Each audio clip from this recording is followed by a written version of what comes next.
Jadi mama bawa tuh, Caca gempa Ca, bilang gitu kan. Kak Sri bawa keluar. Makam itu bentuknya lorong, jadi lorong bawa keluar. Ada tuh tentara-tentara dari arah Laut Ulili. Air laut naik, air laut naik, air laut naik. Kan itu udah padat tuh, karena orang udah posisi kemana-mana. Kami lihat kakak, bisa lihat kakak, Kak Sri, truk sama mobil.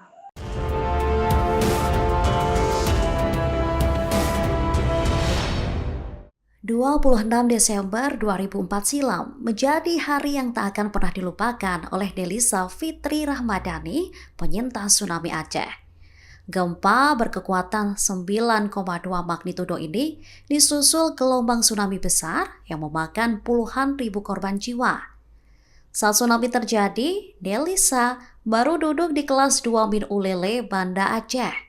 Bencana yang memporak-pondakan Aceh ini juga membuat Delisa kecil kehilangan sang ibu dan 3 saudara kandungnya.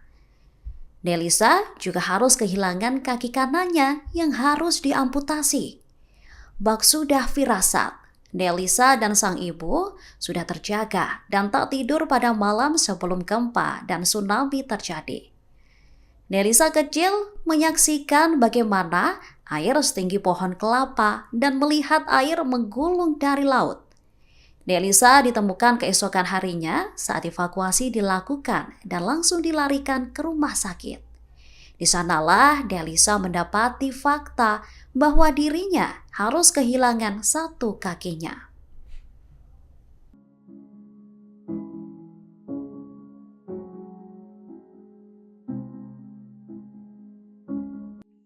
Saat itu usia Delisa 7 tahun, baru ulang tahun ke 11 hari di usia 15 Desember 2004. Jadi Delisa itu tinggal di Ulele. Delisa berkeluarga, kami ada kakak, abang Delisa. Kebetulan saat itu ayah sedang bertugas di Jakarta. Jadi pada malam tanggal 25 itu, karena Delisa baru ulang tahun, kami tuh buka kado ulang tahun, ayah kirim dari Jakarta. Buka kado, setelah buka kado tuh ada isinya boneka, segala macam, termasuk ada untuk kemah-kemah di pantai gitu. Jadi malam itu mungkin udah firasat, jadi kami nggak tidur. Jadi kata mama, ini udah subuh, kita tidur dulu ya, udah mau subuh. Jadi Delisa bangun sekitaran jam 7:30 gitu. Jadi pas itu gempa pertama kan panik tuh, lumayan kan kekuatannya. Jadi mama bawa tuh, Caca gempa Ca, bilang gitu kan. Kak Sri bawa keluar. Makam itu bentuknya lorong, jadi lorong bawa keluar. Ada tuh tentara-tentara dari arah Laut Ulili. Air laut naik, air laut naik, air laut naik. Kan itu udah padat tuh, karena orang udah posisi kemana-mana. Kami lihat kakak, bisa lihat kakak, Kak Sri, truk sama mobil. Itu kakak yang pertama. Itu berarti nampak di pandangan Delisa sih. Pandangan. Mak, dia menjering gitu kan. Mama gak juga, maksudnya udah lihat, tapi gak bisa buat apa-apa. Plus kena kami gitu. Pas kena, itu terakhir pegang mama, rasanya itu kayak kena aspal, jatuh ke aspal, setengah sadar. Gitu sadar, terapung di air, itu panas terik.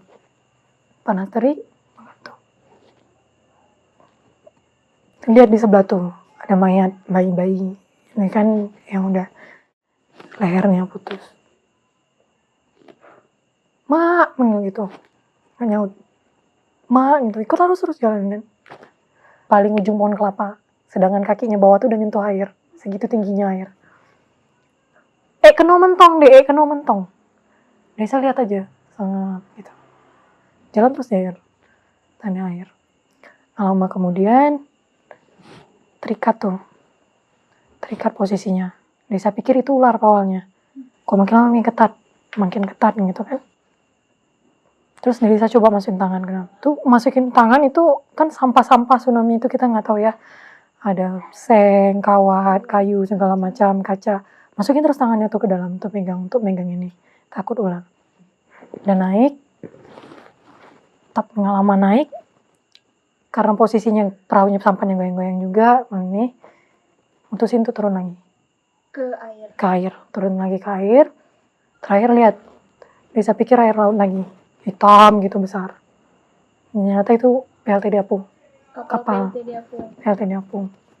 Dan tidak beraninya bisa masukkan ke kepala ke dalam air. Berapa lama tuh Del di dalam air tuh? Dan itu tidak sadarkan diri, masuk ke air gitu. Memang udah hilang gitu ya? Ya. Nggak ingat.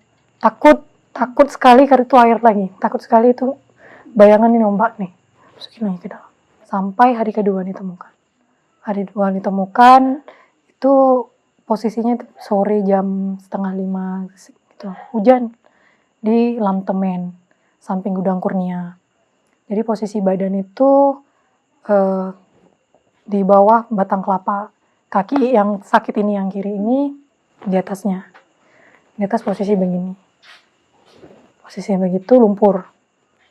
Ada orang warga-warga di situ yang ngangkat mayat, yang nyelamatin gitu, evakuasi semuanya.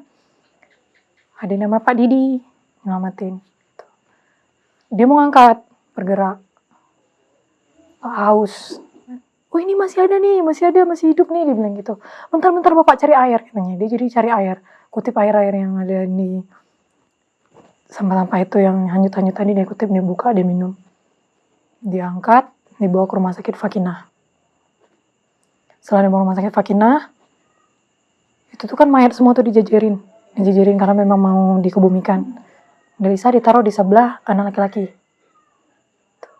Pas anak laki-laki, di situ baru mulai nangis. Bapak tinggal kan, Pak Didi tinggal. Beliau nggak cerita apa-apa, nggak bilang apa-apa, nanti Bapak balik nggak bilang. Tinggalin sendiri. Tinggalin gitu berdua sama si Kiki tadi. Situ mulai nih. Terus kami lihat ke kanan kiri, nggak ada yang ngambil kami gitu. Gak ada yang ngambil sebelahnya mayat gitu kan. Sampai terakhir udah mau maghrib, Bapak datang, Pak Didi tadi. Delisa ditaruh di situ, nggak lama dokternya keluar ketemu Pak Didi. Rupanya tindakan yang diambil itu amputasi.